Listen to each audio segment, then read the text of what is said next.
En République du Congo, la santé mentale reste un sujet interprété et parfois ignoré de nombreux Congolais, malgré ses graves conséquences. Une ignorance à combattre à travers plusieurs initiatives, à l'instar de cette journée scientifique organisée par l'Association congolaise de la santé mentale ce 14 octobre à Brazzaville. La santé mentale ne signifie pas seulement psychiatrie, mais correspond à un état de bien-être mental qui nous permet d'affronter les sources de stress de la vie, de réaliser notre potentiel, de bien apprendre et de bien travailler et bien contribuer à la vie de la communauté.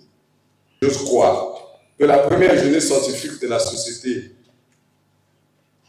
congolaise de santé mentale, au niveau d'échange et de partage d'expériences des professionnels de soins, du travail, des sciences sociales et des représentants des associations des familles et malades, accouchera des conclusions et suggestions utiles pour le développement de la santé mentale et au-delà de la société. Première du genre, cette journée scientifique éclaire le caractère universel du droit à la santé mentale. L'objectif est de dissiper les stéréotypes qui peuvent parfois attribuer à ce concept une signification qui va à l'encontre de la norme. Là, il s'agit de montrer que nous nous intéressons à la production des savoirs, à la production des connaissances. Il y a le problème de la santé mentale, il y a le problème des troubles mentaux. Il faut aller sur le terrain, voir de quoi il retourne et venir ensuite communiquer. Alors, aller sur le terrain, faire des recherches, c'est fondamental. Parce que ce sont ces recherches-là qui nous permettent de contextualiser notre exercice. Vous comprenez, hein? Faire de la santé mentale au Congo, ce n'est pas du tout la même chose que faire de la santé mentale en Australie ou aux Bermudes. Hein? La santé mentale congolaise a ses spécificités qu'il faut connaître et dont il faut prendre connaissance pour adapter notre pratique à la réalité de nos populations. La santé, comme l'a d'ailleurs dit le professeur Mwanga, n'est pas le domaine exclusif des professionnels de la santé que nous sommes.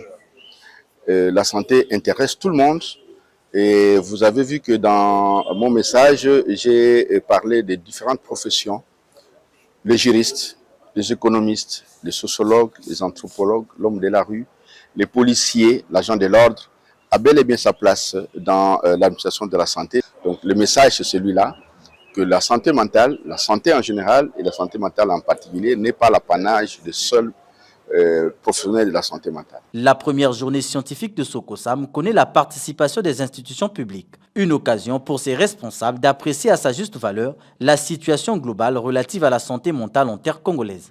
Pour le programme national de santé mentale, effectivement, ça fait partie de nos missions. Donc, tout ce que la Sokosam fait ou d'autres organisations non gouvernementales font dans le cadre de la santé mentale, ça contribue à l'intégrer, ça intègre les missions du programme. Et nous sommes, en tant que programme, nous avons un plan stratégique qui est en cours de réalisation. Non, le regard, il est positif. Premièrement parce que au niveau du gouvernement, ils ont pensé à créer un programme national de santé mentale afin d'organiser et également de planifier toute action utile pour la santé mentale. Cette première journée scientifique bénéficie de l'appui du Centre hospitalier universitaire de Brazzaville, du Programme national de la santé mentale et de la Fondation congolaise pour la recherche médicale que dirige Francine Toumi. Elle se tient sous le thème « La santé mentale est un droit universel et au Congo,